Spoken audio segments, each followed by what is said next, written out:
400 kes baharu jangkitan COVID-19 dilaporkan hari ini. 366 kes adalah hasil ujian ART yang dimuat naik ke aplikasi BruHealth, manakala 34 kes adalah hasil 603 ujian makmal RT-PCR.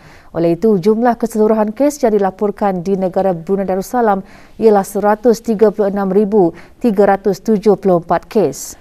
Yang berhormat Datuk Seri Setia Dr. Haji Awang Muhammad Isham bin Haji Jaafar, Menteri Kesihatan, memaklumkan perkara tersebut semasa sidang media situasi terkini jangkitan COVID-19. Sidang media berlangsung petang tadi di Dewan Al-Afiah, Kementerian Kesihatan. Statistik harian COVID-19 yang lain pula adalah seperti berikut. Terdapat satu kes yang dikategorikan dalam kategori 5. Yakni mereka yang memerlukan rawatan di unit rawatan intensif ataupun ICU. Sebanyak 737 kes telah disahkan sembuh yang membawa jumlah kes yang sembuh kepada 132,721 kes. Jumlah kes aktif pula ialah sebanyak 3,440 kes, iaitu 59 kes sedang dirawat di hospital, manakala 3,381 kes sedang menjalani pengasingan diri di rumah. Sementara itu, memandangkan kesemua pusat vaksinasi ditutup selama 2 hari sempena awal Ramadan 1443 Hijrah, tidak ada liputan vaksinasi akan dilaporkan sehingga pusat-pusat vaksinasi dibuka semula pada hari Selasa 5 April 2022. Sepanjang bulan Ramadan, acara Munajat Ramadan akan diadakan pada setiap hari Sabtu selepas sembahyang fardu asar. Sehubungan itu, baru-baru ini, Kementerian Hal Ehwal Agama telah menganjurkan acara munajat di ambang Ramadan secara maya. Bacaan Saidul Istighfar dan Surah Al-Fatihah dipimpin oleh Yang Berhormat Pim Ulama Khatib Datuk Paduka Seri Setia Ustaz Haji Awang Badruddin bin Pengarah Datuk Paduka Haji Awang Othman, Menteri Hal Ehwal Agama. Munajat di ambang Ramadan merupakan kesinambungan kepada malam munajat yang diadakan setiap hari Sabtu. Majlis bertujuan mengajak orang ramai, khususnya rakyat dan penduduk di negara ini untuk sama-sama bermunajat, beristighfar, membaca surah Yasin dan berdoa agar terselamat daripada segala bala bencana dan penyakit berbahaya khasnya wabak COVID-19. Juga hadir Pengiran Datuk Seri Paduka Haji Bahrom bin Pengiran Haji Bahar, Timbalan Menteri Hal Ehwal Agama.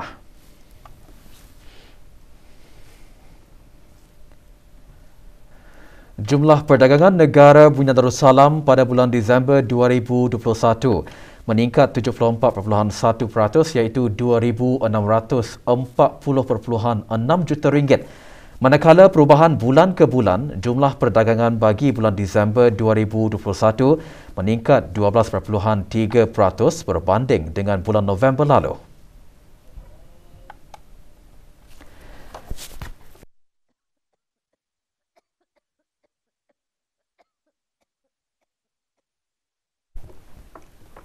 Jabatan Perancangan Ekonomi dan Statistik Kementerian Kewangan dan Ekonomi dalam siaran medianya menyatakan jumlah ekspor meningkat 90.3% tahun ke tahun kepada 1,523.5 juta ringgit berbanding Disember 2020. Ini terutamanya disebabkan oleh peningkatan ekspor bahan api galian dan ekspor kimia. Dari segi komoditi mengikut seksyen, bahan api galian merupakan penyumbang utama kepada ekspor negara Brunei Darussalam diikuti dengan kimia dan jentera dan kelengkapan pengangkutan.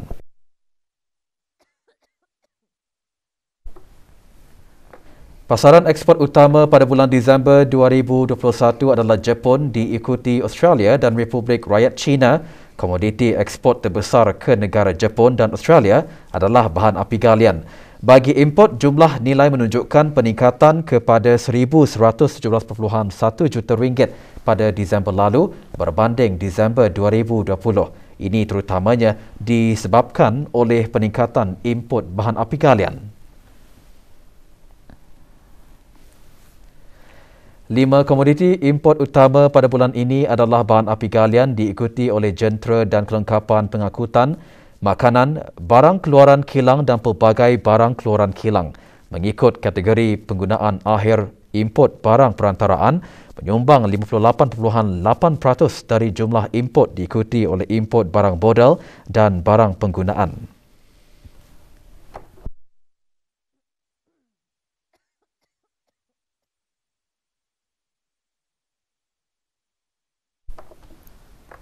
Dari segi import mengikut rakan dagangan, sumbangan terbesar adalah dari Rusia diikuti oleh Malaysia dan Australia dengan komoditi import terbesar adalah bahan api galian.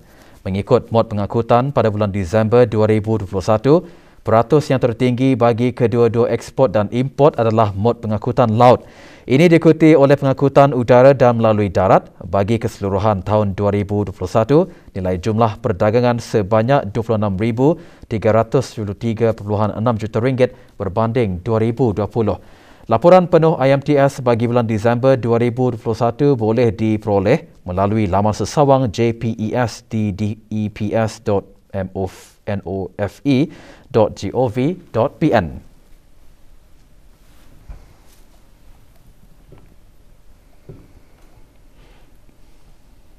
Jabatan Perancangan Ekonomi dan Statistik JPES, Kementerian Kewangan dan Ekonomi dengan kerjasama Jabatan Pertanian dan Agri Makanan, Kementerian Sumber-Sumber Utama dan Pelancongan melaksanakan penetapan harga maksimum bermusim ke atas barangan keperluan makanan terpilih sepanjang bulan Ramadan dan Syawal 1443 Hijrah.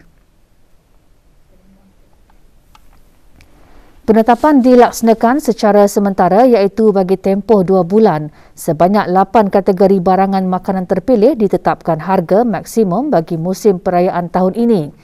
Penetapan bertujuan untuk mengawal harga beberapa barangan makanan terpilih khususnya bahan-bahan asasi yang mempunyai permintaan tinggi semasa musim perayaan. Inisiatif tersebut juga dihasrat dapat membantu rakyat dan penduduk di negara ini dalam menampung perbelanjaan harian khususnya semasa musim perayaan sekaligus sebagai usaha pihak kerajaan dalam menangani kenaikan harga barangan makanan pada masa ini.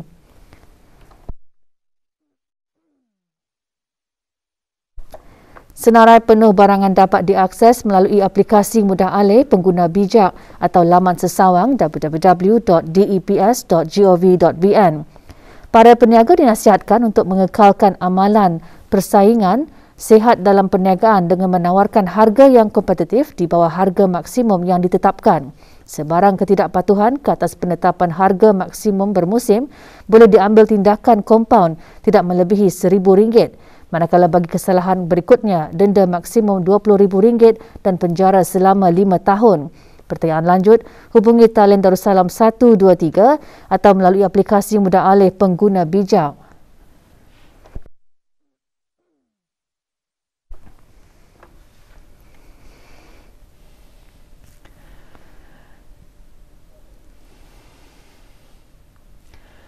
Negara Brunei Darussalam sekarang berada dalam monsun peralihan iaitu tempoh peralihan selepas monsun timur laut dan sebelum memasuki monsun barat daya. Jabatan Kaji Cuaca Negara Brunei Darussalam dalam siaran akhbarnya memaklumkan semasa tempoh tersebut keadaan cuaca negara pada amnya cenderung panas pada waktu siang manakala kejadian ribut petir berpotensi berlaku di kawasan pedalaman pada waktu petang dan merebak ke kawasan pesisiran dan perairan negara pada waktu malam. Kejadian ribut petir kadangkala lebat dan berangin kencang boleh berlaku dan terdapat risiko banjir kilat atau banjir semasa tempoh berkenaan. Keadaan cuaca aktif diramalkan berlaku bermula hari ini hingga 9 April 2022. Ia disebabkan oleh pembentukan awan hujan yang aktif di kawasan negara. Hujan dan hujan berpetir sekali-sekala dijangka berlaku dengan angin kencang meningkat sehingga 50 km sejam semasa atau dekat hujan lebat atau hujan berpetir. Orang ramai dinasihatkan untuk mengambil langkah-langkah awal mengenai kejadian cuaca aktif dengan terdapat risiko banjir kilat di kawasan-kawasan rendah dan mudah banjir serta di kawasan berdekatan tebing sungai semasa hujan lebat melebihi 1 jam dan semasa kejadian air pasang. Kejadian tanah susur dan pokok tumbang juga boleh berlaku semasa hujan lebat dan keadaan berangin. Maklumat, nasihat dan amaran cuaca terkini boleh didapati melalui aplikasi Brunei WX atau hubungi peramal cuaca yang bertugas melalui talian cuaca 114 atau laman sesawang www.met.gov.bn atau melalui laman Facebook dan Instagram @BruneiWeather.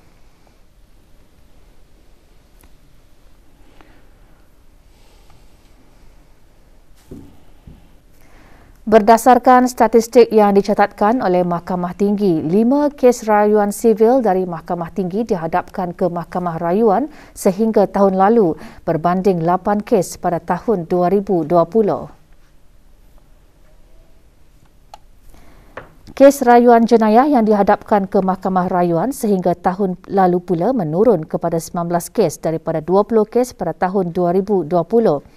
Kes sivil yang difailkan di Mahkamah Tinggi menurun dari 91 kes pada tahun 2020 kepada 51 kes sehingga tahun lalu. Dan 9 kes jenayah difailkan pada tahun lalu berbanding 14 kes pada tahun sebelumnya.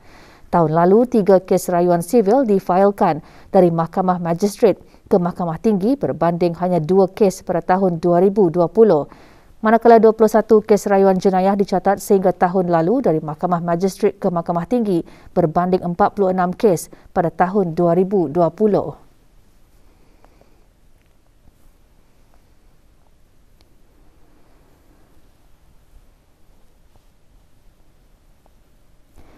Notis kemuflisan mencatat penurunan daripada 366 pada tahun 2020 kepada 260 pada tahun lalu.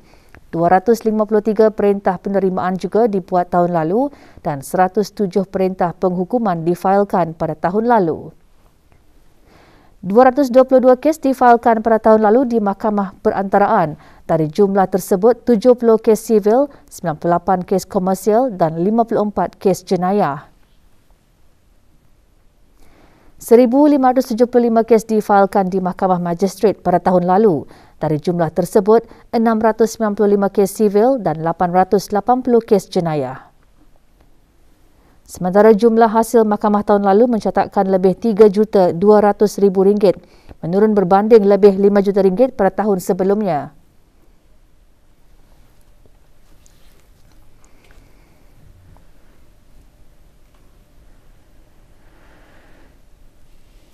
Usaha pihak kerajaan ke bawah Duli Yang Maha Mulia Paduka Seri Baginda Sultan dan Yang di-Pertuan Negara Brunei Darussalam dalam mempamerkan negara yang mengutamakan kebersihan dalam kalangan negara ASEAN dan juga antarabangsa menerima pengiktirafan apabila Bandar Seri Begawan dan Daerah Tutong dianugerahkan sebagai ASEAN Clean Tourist City pada Forum Pelancongan ASEAN ATF ke-40. Pencapaian tersebut adalah hasil dari pengukuhan dan keberkesanan usaha-usaha bersepadu yang melibatkan semua lapisan masyarakat dalam sama-sama bertanggungjawab menjaga kebersihan persekitaran negara. Tertubuhnya Jawatan Kuasa Induk Isu-Isu Kebersihan JIIK yang menyediakan hala tuju dasar dan strategi memperkukuhkan lagi keberkesanan pelaksanaan tindakan ke arah kebersihan. JIIK terbahagi kepada 3 kumpulan pentindak iaitu Kumpulan Pentindak Legal and Enforcement di bawah kawalan Kementerian Hal Ehwal Dalam Negeri melaksanakan pindaan akta kesalahan-kesalahan kecil penggal 30, pembangunan kapasiti mengendalikan tindakan undang-undang dan penyiaran kesalahan-kesalahan berkaitan akta kesalahan-kesalahan kecil penggal 30.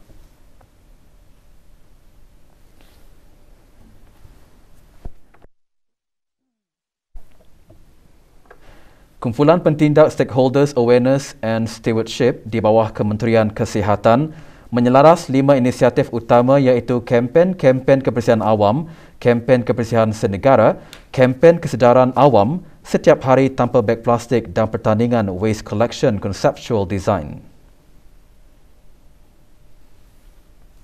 Dan Kumpulan Pentindak Improvement of Facilities and Services for Cleanliness di bawah Kementerian Pembangunan pula menyediakan perkhidmatan pembersihan serta fasiliti berkaitan dengan kebersihan.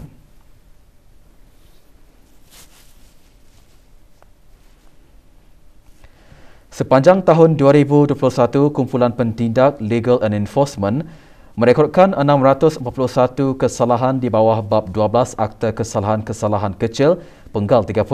Dari jumlah kesalahan tersebut, RM107,100 denda kompaun berjaya dikutip. Pindaan ke atas Akta Kesalahan-Kesalahan Kecil penggal 30 yang dikuatkuasakan pada bulan Disember tahun lalu adalah salah satu inisiatif dalam pelan tindakan yang dirangka di bawah Jawatan Kuasa Induk Isu-Isu Kebersihan.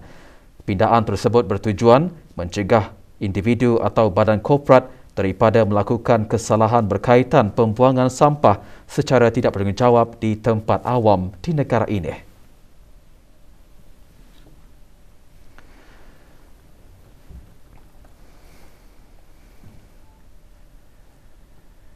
Setiap kali menjelangnya bulan Ramadan, gerai-gerai Ramadan menjadi tumpuan orang ramai yang mencari juadah untuk bersungkai.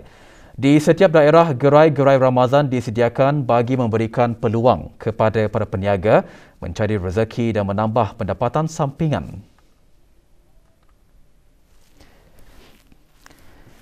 Di daerah Belait, gerai Ramadan diadakan di beberapa lokasi antaranya Tudung Saji, Jalan Setia Diraja, Kuala Belait dan Pasar Neka Suka, Jalan Lorong 3 Selatan Seria. Lebih 92 permohonan perniagaan diterima untuk berniaga di gerai Ramadan tersebut.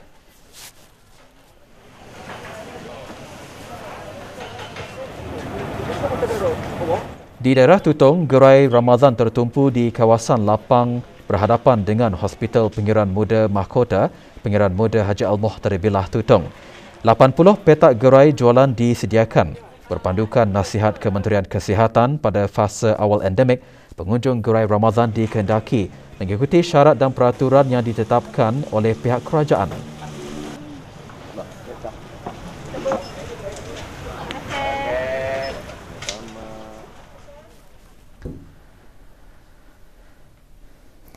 Waktu perkhidmatan kaunter di bahagian pengambilan darah dan pusat penerimaan spesimen serta perkhidmatan penerimaan darah di pusat penerimaan darah dan tabung-tabung darah di Hospital Raja Isteri Pengiran Anak Saleha, Hospital Suri Sri Begawan, Hospital Pengiran Muda Mahkota Pengiran Muda Haji Al-Muhtar Billah dan Hospital Pengiran Isteri Hajah Mariam berubah sepanjang bulan Ramadan ini. Kementerian Kesihatan melalui Jabatan Perkhidmatan Makmal memaklumkan kaunter perkhidmatan adalah ditutup pada setiap hari Jumaat dan Ahad, manakala bahagian-bahagian makmal yang beroperasi 24 jam akan mengekalkan perkhidmatan seperti biasa.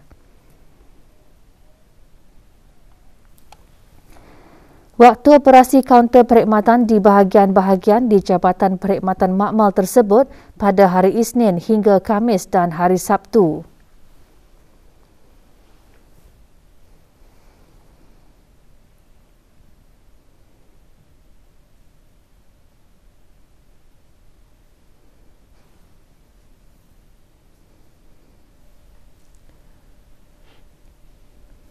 Pusat penerimaan darah di Hospital Raja Isteri Pengiran Anak Saleha akan melanjutkan waktu perkhidmatan pada sebelah malam.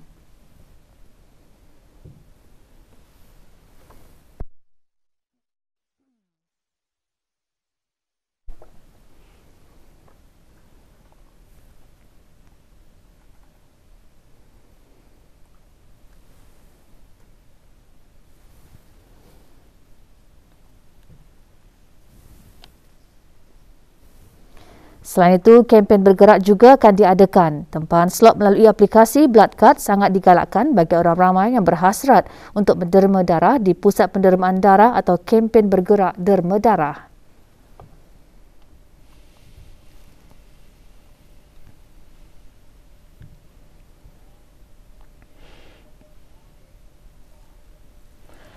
Kira-kira 600 kg daging ayam yang dipercayai diseludup ke negara ini dirampas di kawasan Kampung Puni, daerah Tempurung. Menurut siaran akhbar Kementerian Halal Agama, penemuan itu adalah hasil maklumat yang diterima oleh para pegawai penguatkuasa bahagian kawalan makanan halal Cawangan Tempurung, Jabatan Halal Syariah mengenai bungkusan daging yang ditemukan di kawasan berkenaan. Bungkusan mengandungi 85.2 kg sayap ayam dan 515.5 kg tongking ayam.